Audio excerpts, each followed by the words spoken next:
Discussão, intriga, confusão, chega de polarização. É hora da reconciliação.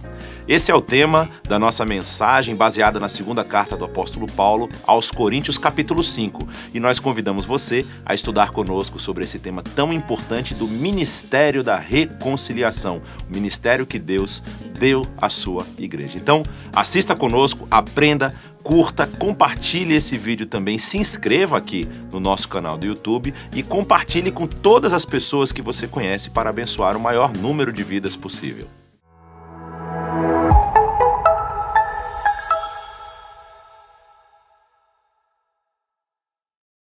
Seja muito bem-vindo ao nosso momento de reflexão na Palavra de Deus, nesse momento tão especial que temos aqui de ler, aprender, buscar conhecimento nessa fonte inesgotável de informação que o Senhor preparou para nós ao longo de tantos anos, né? E nós estamos vivendo um momento no Brasil que inspira cuidados, né, que inspira dedicação de todos aqueles que querem viver uma vida mais próximo daquele ideal que o próprio texto nos aponta, né? Nós temos muitas referências bíblicas de homens e mulheres que dedicaram a sua vida a abençoar a vida dos outros, e em especial nós temos toda a história, a narrativa a respeito da vida de Jesus, e essa vida que nos inspira a sermos mais parecidos com aquilo que o próprio Deus colocou como ideal para a humanidade,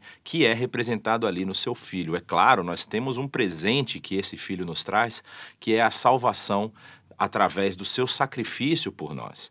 Mas hoje nós vivemos um momento, por que inspira cuidados? Porque nós temos uma disputa de narrativas, de pensamentos, de ideologias que tem partido, que tem rompido a nossa sociedade, tem rompido até as famílias, não é? Que é a questão da polarização. E no nosso tema hoje, da nossa conversa aqui, nós queremos tratar justamente sobre isso, dizendo chega de polarização, é hora da reconciliação, baseado no texto lá da segunda carta de Paulo aos Coríntios, no capítulo 5.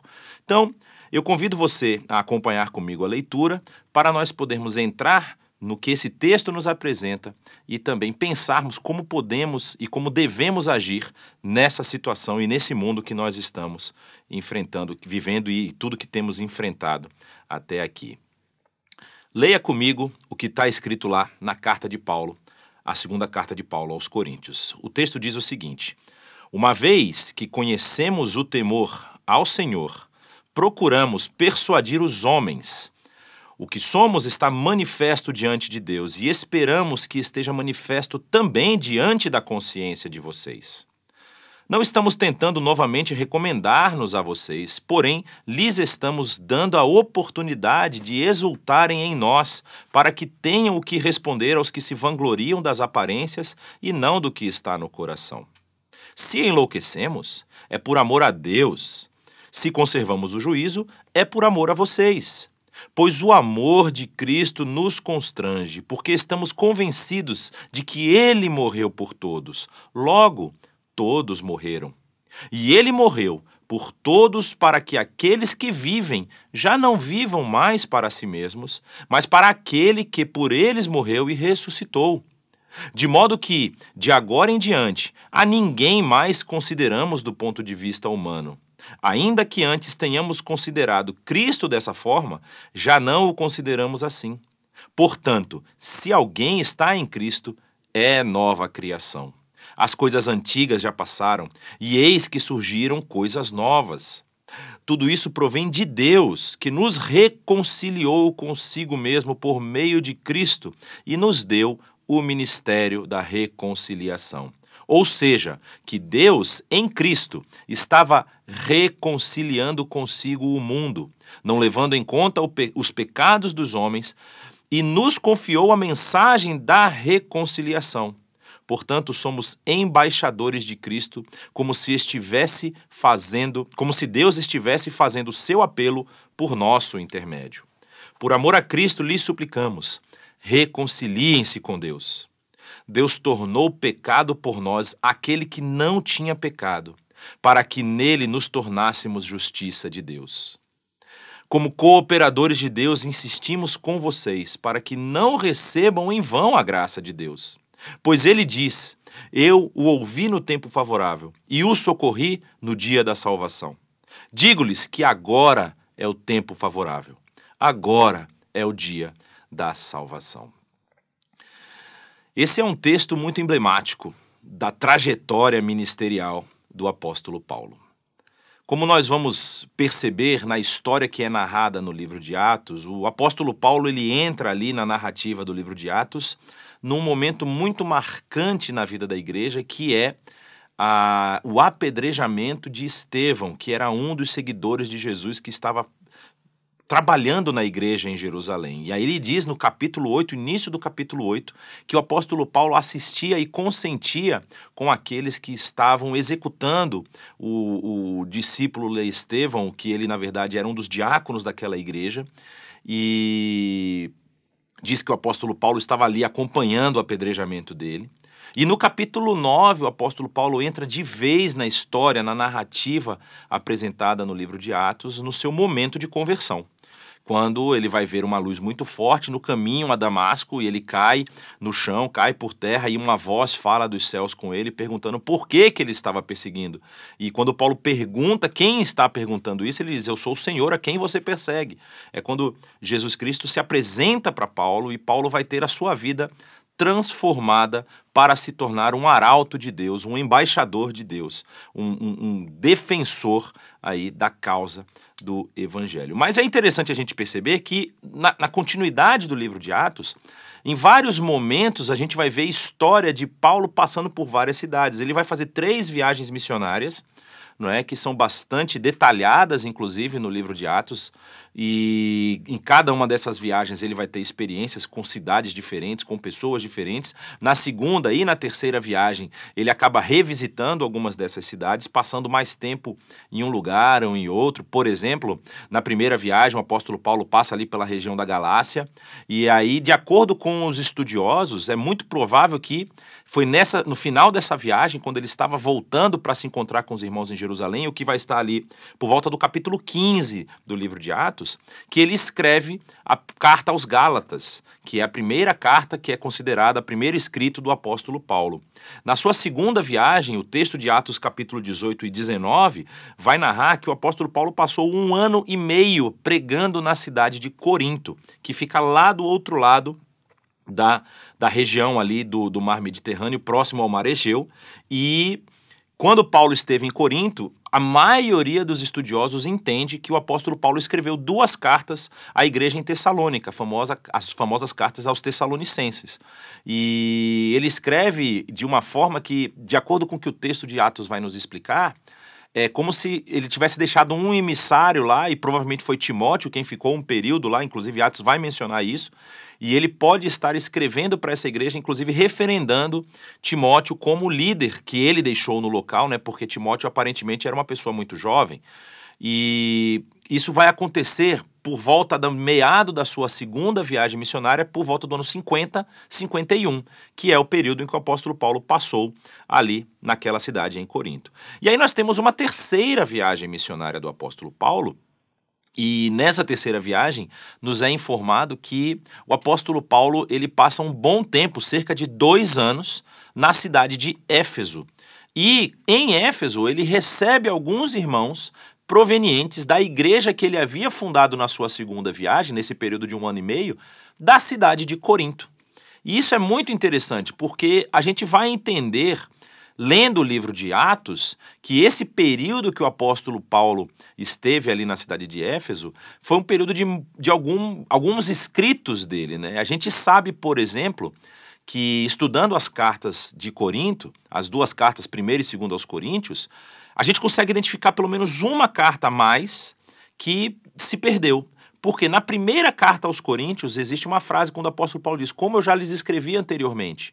Então, se o apóstolo Paulo está referenciando uma escritura, um escrito anterior, nós não temos essa cópia, não foi encontrada a cópia desse escrito anterior, e apenas temos o que é considerado hoje 1 aos Coríntios e 2 aos Coríntios, não é? E é possível, alguns estudiosos falam, que ainda tenha uma carta entre a segunda carta aos Coríntios, a primeira carta aos Coríntios e a segunda carta aos Coríntios, sendo um total de 4 cartas à igreja em Corinto. Mas 2 delas são as que nós temos hoje no texto bíblico, a primeira carta aos Coríntios e a segunda carta aos Coríntios. E por que isso é interessante? Porque quando o apóstolo Paulo escreve isso, ele já está lá por volta do ano 55, 56. Nós tínhamos a primeira carta e a segunda carta aos Tessalonicenses do ano 50 e 51. 5 anos depois ele está em Éfeso, e nesse período em que ele passa em Éfeso, provavelmente é o período em que ele escreve as 2 cartas aos Coríntios, e isso já se avançou muito, não apenas no seu conhecimento teológico,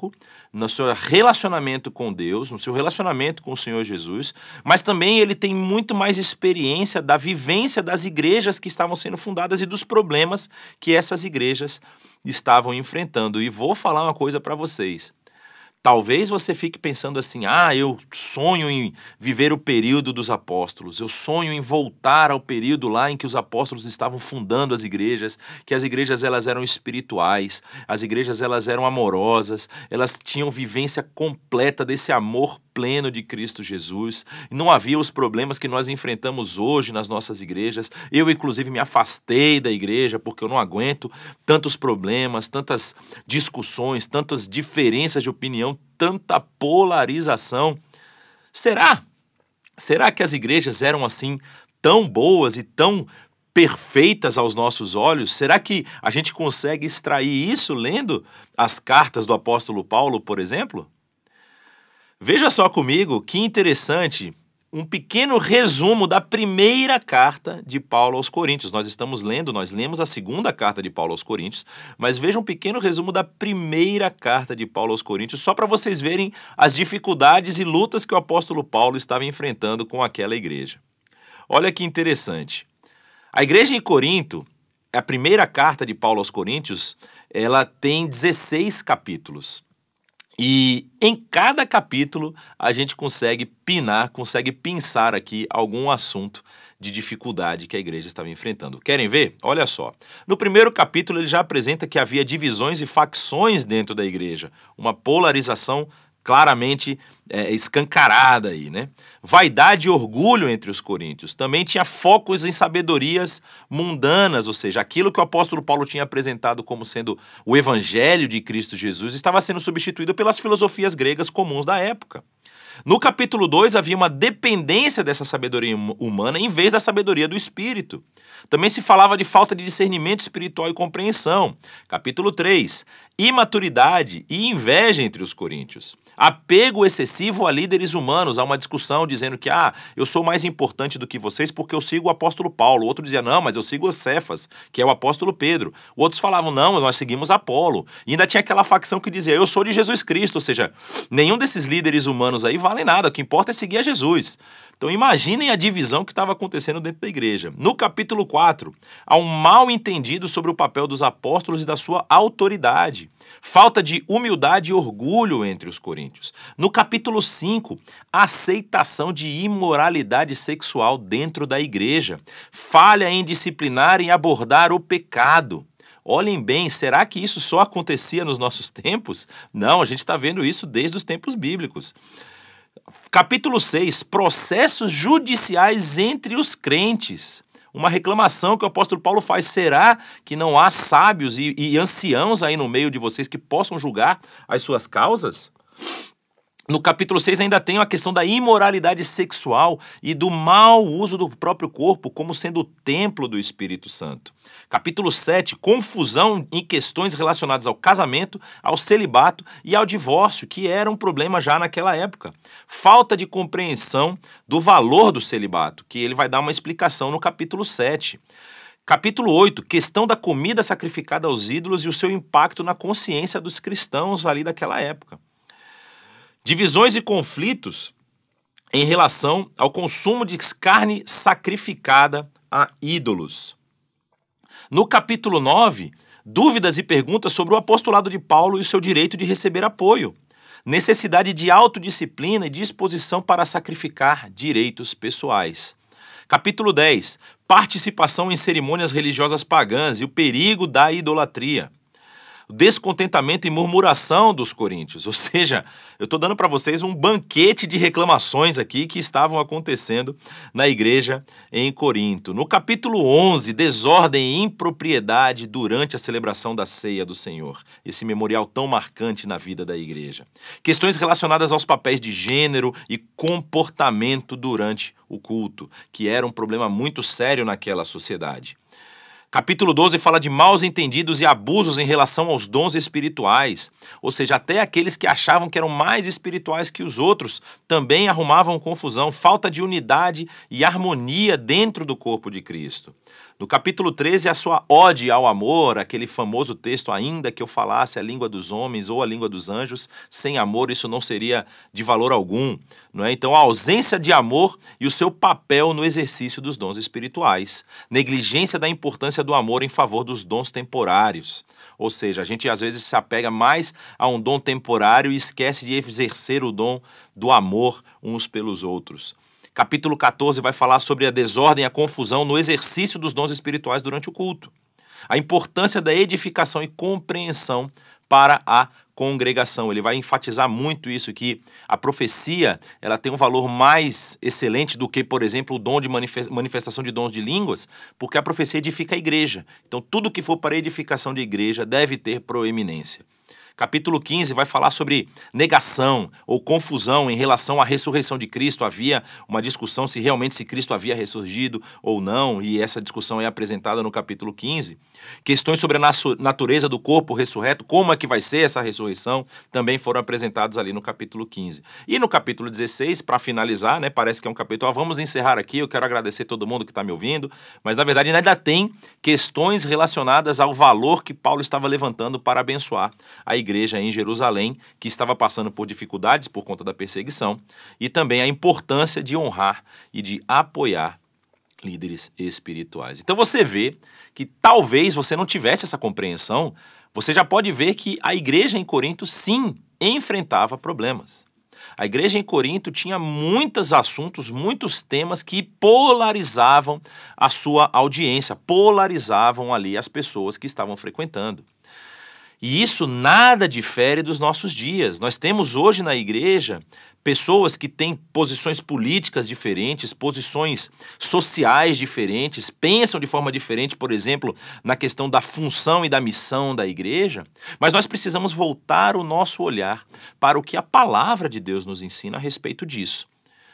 E é interessante a gente perceber que quando a gente vai para esse texto que nós lemos, na segunda carta de Paulo aos Coríntios, no capítulo 5, o apóstolo Paulo está ali concluindo um raciocínio. E a conclusão desse raciocínio, ela vai nos mostrar que esse ministério que nos foi dado, de sermos aqui arautos, de sermos embaixadores de Cristo, enquanto aqui estamos, é esse ministério que o próprio Deus, ele inicia ao querer reconciliar o homem consigo, reconciliar a criação consigo mesmo. Então ele cria esse ministério de forma que as pessoas possam, nesse momento, se achegar novamente a Deus, porque o pecado causou essa separação do ser humano com o próprio Deus. E esse pecado não atingiu apenas o povo de Israel ou aquelas nações que são mencionadas ali no texto bíblico, mas, na verdade, atinge a toda a humanidade. Mas, como eu falei, o apóstolo Paulo, no capítulo 5, ele está encerrando uma linha de raciocínio que inicia lá no capítulo 3. E eu queria ler um pedaço aqui do capítulo 3, só para vocês entenderem de onde que parte esse pensamento do apóstolo Paulo. Diz o seguinte ali no capítulo 3, do verso 13 em diante. Nós não somos como Moisés, que colocava um véu sobre a face para que os israelitas não contemplassem o resplendor que se desvanecia. Na verdade, a mente deles se fechou, pois até hoje mesmo o véu permanece quando é lida a antiga aliança. Não foi retirado porque somente em Cristo que ele é removido. De fato, até o dia de hoje, quando Moisés é lido, um véu cobre os corações. Mas quando alguém se converte ao Senhor, o véu é retirado. Ora, o Senhor é o Espírito, e onde está o Espírito do Senhor, ali há liberdade. E todos nós, que com a face descoberta contemplamos a glória do Senhor, segundo a sua imagem, estamos sendo transformados com a glória cada vez maior, a qual vem do Senhor, que é o Espírito. E é interessante que o apóstolo Paulo, ele faz essa referência aqui, essa menção desse ministério, né? Ele trata de 2 ministérios aqui. Então ele vai falar, por exemplo, do ministério que foi dado a Moisés, que era o ministério de apresentar para o povo de Israel as recomendações, as exigências desse Senhor que os estava resgatando do Egito. Mas o apóstolo Paulo, ele faz um paralelo aqui, ele demonstra, olha só, esse ministério que apareceu lá em Moisés, ele é um ministério que era para a morte. E como você vê, essa glória que é apresentada, o texto bíblico diz lá no livro, no Pentateuco, no livro de Êxodo, que quando Moisés descia do monte que havia falado ali com Deus face a face, o seu rosto resplandecia, porque ele estava diante da glória de Deus. E aí as pessoas ficavam admiradas com isso, então ele colocava um véu na sua face para que as pessoas não ficassem achando que Moisés era alguém que deveria ser adorado, que ele tinha se tornado um Deus naquela mentalidade ainda cativa ao período em que eles passaram lá no Egito. E aí o texto bíblico diz que Moisés cobria a sua face para poder não assustar ou não impressionar as pessoas com esse reflexo da glória de Deus que estava refletindo ali nele. E aí o apóstolo Paulo vai dizer, olha, mas aquele reflexo da glória que Moisés estava exibindo, ele desvanecia, ele diminuía.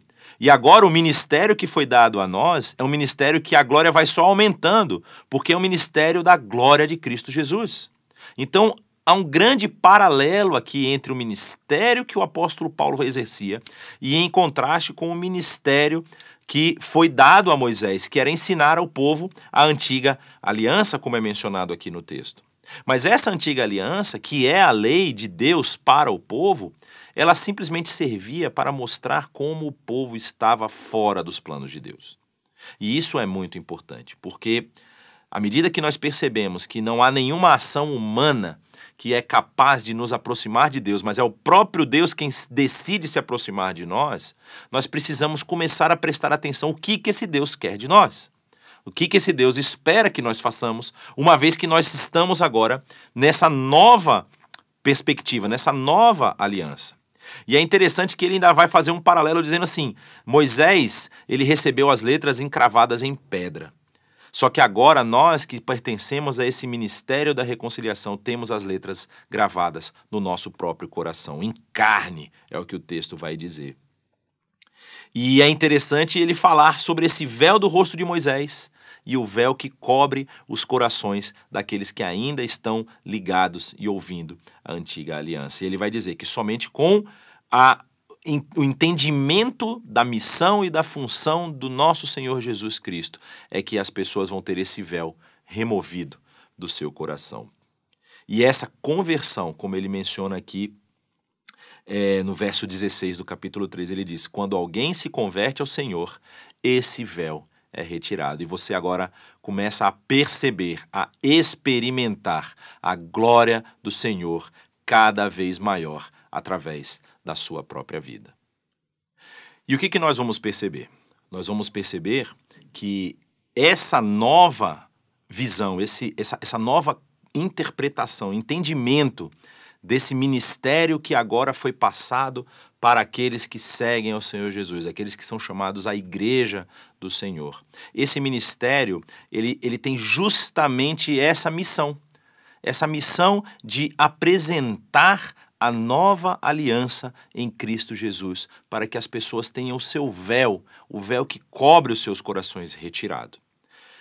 E aí o que nós vamos ver lá no capítulo 5 que nós estávamos vendo, né? Ou seja, ele inicia o texto que nós lemos ali no verso 11 dizendo, uma vez que nós conhecemos o temor ao Senhor, nós procuramos persuadir os homens.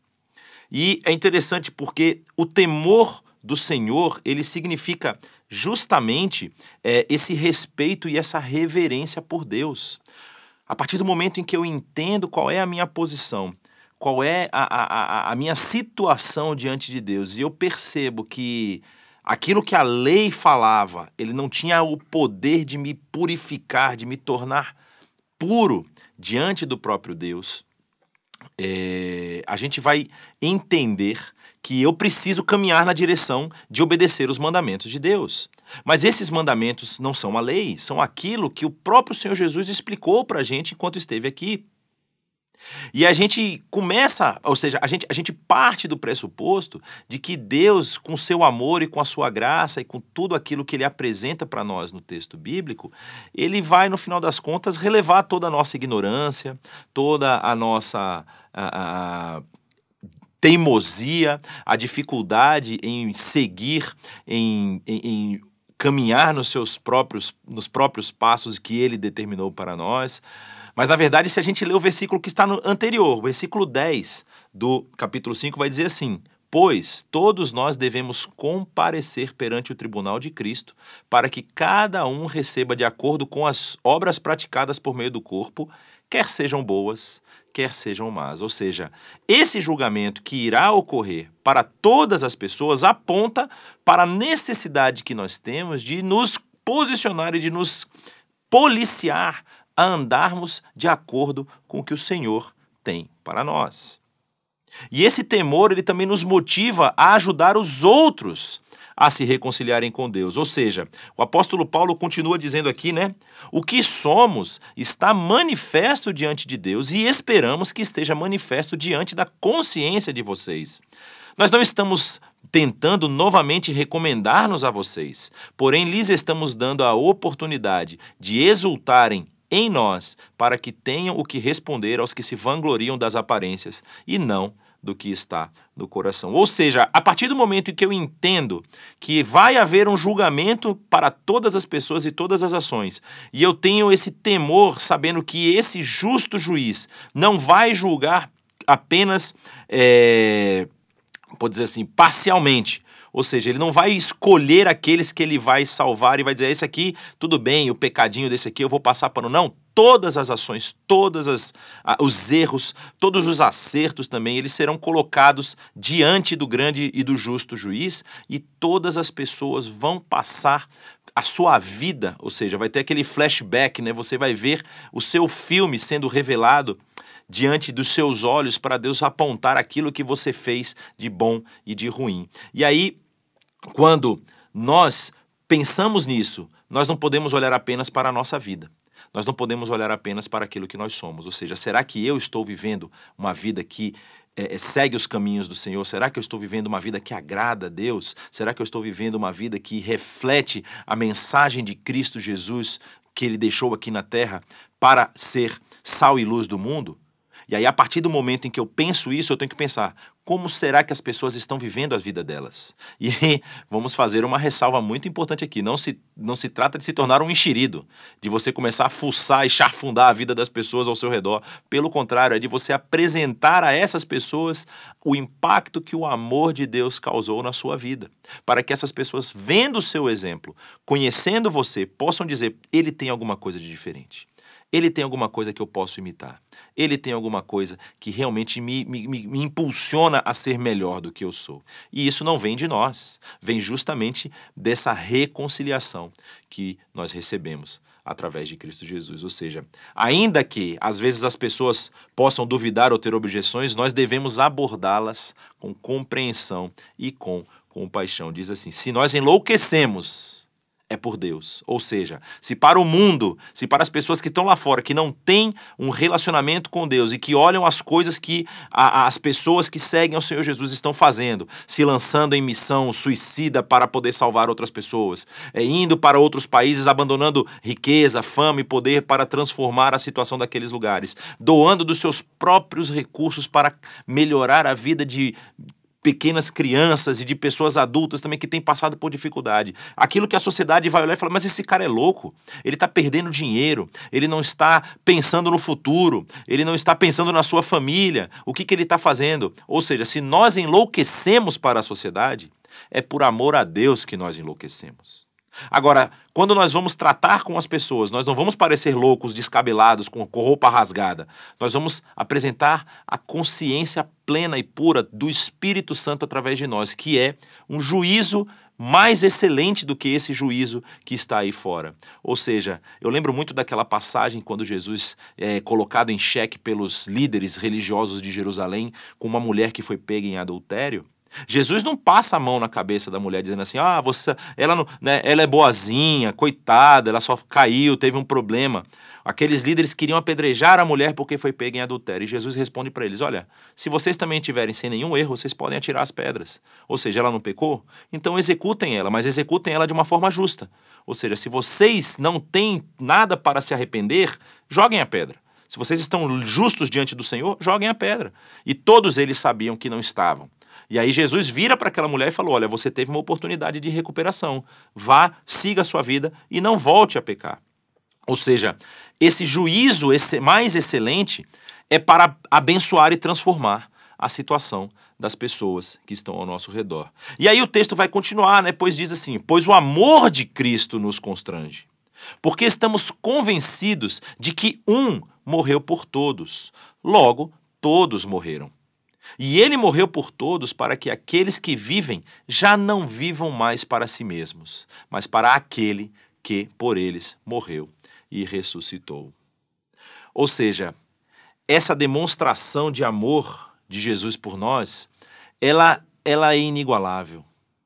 Tem um outro texto que vai dizer que talvez você possa até morrer por um amigo, por um parente você pode morrer. Mas Cristo demonstrou seu amor por nós quando ele morreu por nós, quando nós ainda estávamos enfiados, afundados no pecado. E essa declaração de amor de Deus por nós através de Cristo Jesus precisa impactar a nossa vida. Precisa transformar a nossa visão. Porque como o texto diz aqui, ele morreu por todos, mas ele não morreu por todos à toa, porque ele estava lá no final de semana, não tinha o que fazer, e falou, vou ali morrer pelo pessoal. Não, ele morreu para nos dar a oportunidade de nos reconectarmos com Deus. E não apenas isso, mas para que a partir do momento em que nós também morremos com ele, ou seja, a partir do momento em que esse sacrifício vivo mencionado em Romanos capítulo 12, não é? O sacrifício da nossa consciência, da nossa humanidade, dos desejos mais pecaminosos que nós temos, quando nós sacrificamos isso com Cristo Jesus, nós agora precisamos passar a viver não para nós mesmos, mas viver para aquele que por nós morreu e por nós ressuscitou. E o texto continua dizendo que esse amor, ele deve nos inspirar e nos motivar a ajudar os outros a espalhar essa mensagem de reconciliação, porque é através desse amor, dessa demonstração de amor de Deus, que nós precisamos chegar aos outros e mostrar para eles, vocês também receberam amor. E aí no verso 16 ele continua dizendo, de modo que, de agora em diante, a ninguém mais consideramos do ponto de vista humano. Ou seja, ainda que nas nossas relações sociais a gente considere apenas a outra pessoa apenas como uma outra pessoa, nós temos que considerar agora os outros como alvo da misericórdia e da graça de Deus. Nós temos que considerar os outros como amados de Deus. E nós temos que lutar e investir o nosso tempo e a nossa vida em apresentar esse amor de uma forma clara, de uma forma plena para essas pessoas que estão perecendo, que estão caminhando da forma como elas têm caminhado, que estão agindo da forma como elas têm agido. E o texto vai continuar dizendo, ainda que antes tenhamos considerado Cristo dessa forma, ou seja, Cristo ele foi um homem muito bom, sem pecado, mas essa glória que se apresentou em Cristo Jesus, através da ressurreição dele, que o próprio Pai realizou na sua vida, o ministério que ele realizou através de Cristo Jesus, Nós não podemos mais considerar Cristo apenas como um humano. E aqui o apóstolo Paulo fala uma coisa que talvez para ele seja muito pessoal. Isso é uma interpretação até minha. Mas assim, imagine que o apóstolo Paulo perseguiu Jesus. E perseguia aquelas pessoas que estavam defendendo o que esse rabino da Galileia falava. Então, com certeza, o apóstolo Paulo aqui está colocando algo que está latente no seu coração. Falou, olha, eu perseguia um homem. Eu não tinha ideia de quem era aquele que eu estava perseguindo. E talvez muitas pessoas na nossa sociedade estejam na mesma situação. Quando nós nos tornamos cristãos, nós somos transformados em novas pessoas através de Cristo Jesus. Olha o que diz o verso 17. Portanto, se alguém está em Cristo, é nova criação. As coisas antigas já se passaram e eis que surgiram coisas novas. Quando nós falamos de coisas novas, nós estamos falando de novo sentido, nova atitude, nova vida, novos objetivos para serem executados aqui.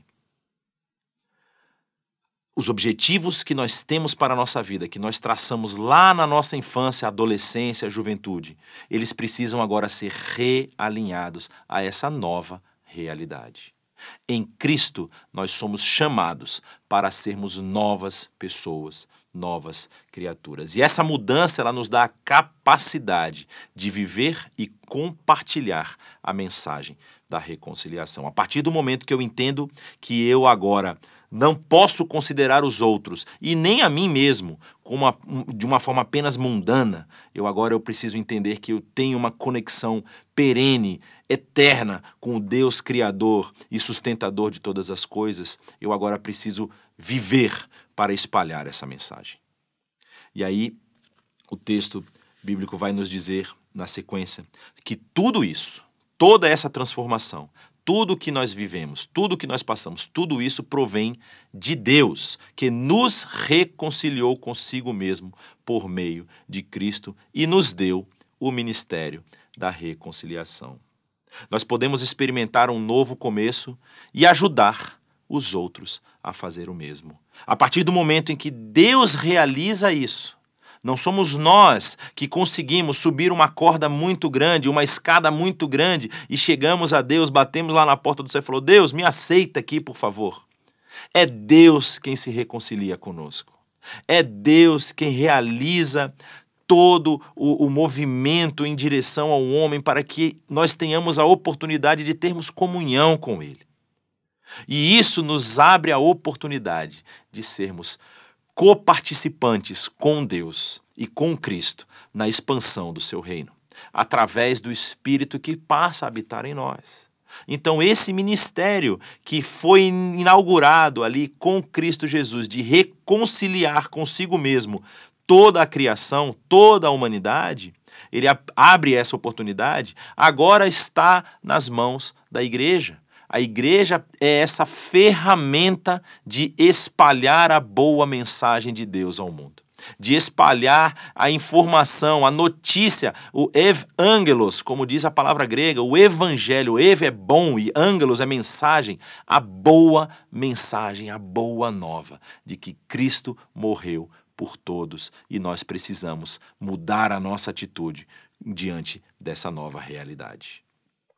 O pecado, ele criou essa separação entre nós e Deus.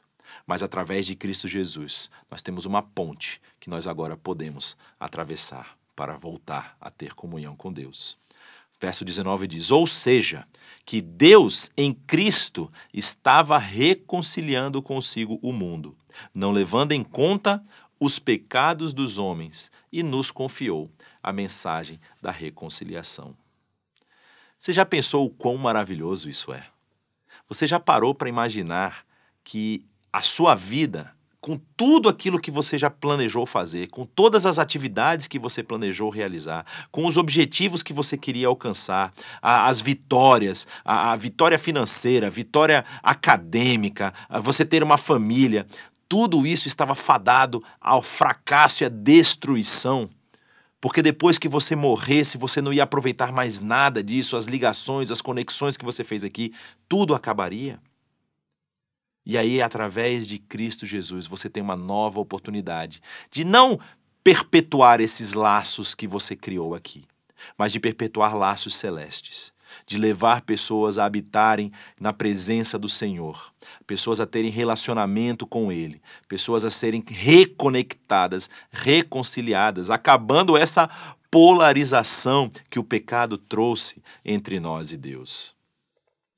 E aí, no final do capítulo 5, vai dar a nossa missão e a nossa mensagem para ser levada ao mundo. Porque o que ele diz? Portanto, nós somos embaixadores de Cristo. Como se Deus estivesse fazendo o seu apelo por nosso intermédio. Por amor a Cristo, lhes suplicamos, reconciliem-se com Deus. Deus tornou pecado por nós aquele que não tinha pecado, para que nele nos tornássemos justiça de Deus. E aqui é muito interessante essa analogia e essa visão que ele apresenta. Corinto era uma cidade portuária. Passava muita gente por ali. Ali havia um procônsul, o procônsul de toda a Acaia, que era Gaio. Galho, que era procônsul da Acaia, que era o período em que o apóstolo Paulo esteve lá na cidade de Corinto, por volta do ano 50 a 51. A importância da cidade era muito conhecida. E muitos embaixadores passavam por ali, embaixadores com delegações. Inclusive existe uma história a respeito de uma embaixada de judeus de Alexandria indo falar com o imperador Calígula, e eles passam pela cidade de Corinto, não é? Então, Paulo utiliza essa imagem da embaixada, do embaixador. Vocês não são embaixadores de um reino mundano. Vocês não são embaixadores de um reino terrestre, um reino lá do leste da Europa, do oeste da Europa, da América do Sul, da Ásia. Vocês são embaixadores dos céus. E como embaixadores dos céus, vocês têm a responsabilidade de serem os representantes daquela nova estrutura, daquela nova política, daquela nova forma de pensar.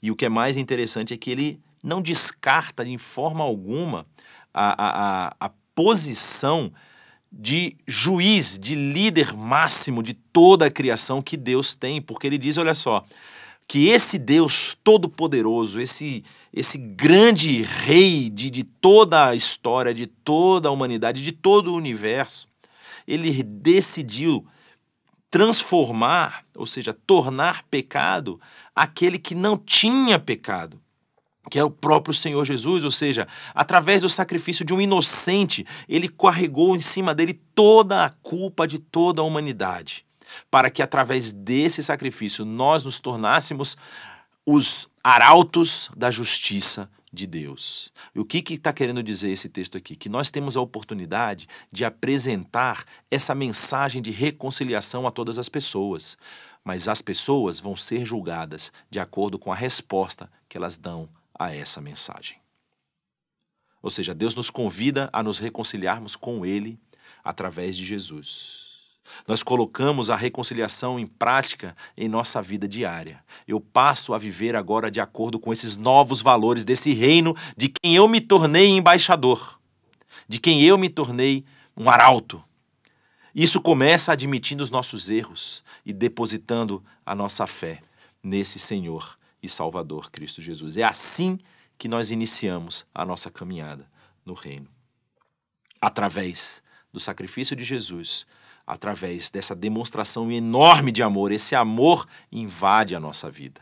E nós podemos agora experimentar o poder transformador do amor e do perdão que Deus nos dá. E através desse novo papel que nós assumimos, que nós abraçamos, de sermos embaixadores da reconciliação, nós passamos agora a ser representantes vivos de Cristo Jesus aqui na terra. E aí nós não podemos esquecer. As pessoas que nos cercam, os nossos familiares, as pessoas que nós encontramos no trabalho, no ônibus, no trem, no avião, essas pessoas vão precisar também responder diante da justiça do nosso justo Deus. E aí o texto encerra ali já no capítulo 6 com uma exortação. O apóstolo Paulo está falando para uma igreja, como a gente mencionou no início, que tinha várias dificuldades, tinha vários problemas acontecendo. mas era uma igreja que também tinha pessoas que estavam dispostas a se sacrificar, a abandonar os seus desejos pessoais para servir a Cristo. E aí o apóstolo Paulo ele faz essa exortação para toda a igreja e diz o seguinte: como cooperadores de Deus, nós insistimos com vocês para não receberem em vão a graça de Deus. Ou seja, não pensem que é apenas o fato de vocês terem sido salvos e terem sido resgatados, que isso já está suficiente. Agora eu vou viver a minha vida, estou salvo mesmo, está tudo ok. Não, vocês têm agora uma responsabilidade de espalharem, de exercerem esse ministério da reconciliação, para encerrar com essa polarização, para acabar com a polarização. Exerçam o ministério da reconciliação. E aí diz o verso 2, pois ele diz, eu o ouvi no tempo favorável e o socorri no dia da salvação. Digo-lhes que agora é o tempo favorável, agora é o dia da salvação. O apóstolo Paulo exorta os coríntios a não receberem essa graça de Deus em vão. Enfatiza a urgência da reconciliação, encorajando-os a responderem à graça de Deus agora. A reconciliação, ela não deve ser adiada ou tratada levianamente. Você tem uma oportunidade única. Vai haver muitas pessoas que vão circular e vão passar pelo seu caminho, que somente você vai ter acesso. Isso não significa que agora você precisa se tornar um pregador itinerante e todo lugar que você passar, você precisa pregar e falar sobre Jesus. Mas você precisa estar atento às oportunidades. Você precisa saber quando e como apresentar essa credencial de embaixador do reino de Deus aqui na terra. Você precisa viver de tal forma que a luz de Cristo que transformou a sua vida, que esse amor que impactou você, também impacte as pessoas ao seu redor. Que as pessoas olhem para você e falem, ele tem alguma coisa diferente, ela tem alguma coisa diferente. Ele não se desespera nas crises, ele tem o coração solidificado, enraizado em alguma coisa que eu não tenho acesso e eu preciso descobrir o que é. Você já pensou nisso? Você já pensou que a forma como você vive impacta as pessoas que estão ao seu redor? Você já pensou que talvez uma palavra, uma ação apresenta exatamente essa reconciliação de Deus diante das pessoas? Essa é a nossa tarefa. Essa é a nossa missão. Encerrar com a polarização. Acabar com esse gap, com esse hiato que há entre as pessoas e o Deus Criador que o pecado causou. É apresentar a ponte que leva as pessoas, o pecador, à presença de Deus. E agora para ser também transformado e regenerado pelo amor de Cristo Jesus. Que você possa exercer esse ministério. Que a sua vida seja uma vida de impacto às pessoas que estão ao seu redor. Talvez você nunca ouviu falar disso. Talvez você está chegando aqui de paraquedas, você falou, poxa, me indicaram para assistir aqui, ou eu estava vendo aqui nos canais do YouTube, caí aqui, e eu não estou entendendo por que eu, que não tenho nada a ver, eu sou uma pessoa boa, eu faço coisas boas, por que eu tenho que me envolver com isso? O texto bíblico já nos diz claramente que você e eu tínhamos pecado, continuamos pecando, e somente através do sacrifício de Cristo Jesus, esse sacrifício que foi feito pelo próprio Pai, do seu próprio Filho, para que o pecado que habita em nós possa ser jogado sobre esse sacrifício, para que a nossa conta seja paga. Nós não podemos pagar a nossa conta, mas Cristo já pagou por nós. E é isso que está sendo oferecido a você, que você se reconcilie com Deus, depositando a sua fé no sacrifício de Cristo Jesus, que tem poder para te limpar do pecado. E eu espero que você tenha esse amor impactando a sua vida a partir de hoje, caso você não tenha tido essa oportunidade ainda. E a todos os outros que já conhecem o amor de Cristo Jesus, que vocês possam caminhar transformando as pessoas que estão ao seu redor através dessa mensagem de reconciliação e através da ação do Espírito Santo na vida de vocês. Que Deus os abençoe. Amém.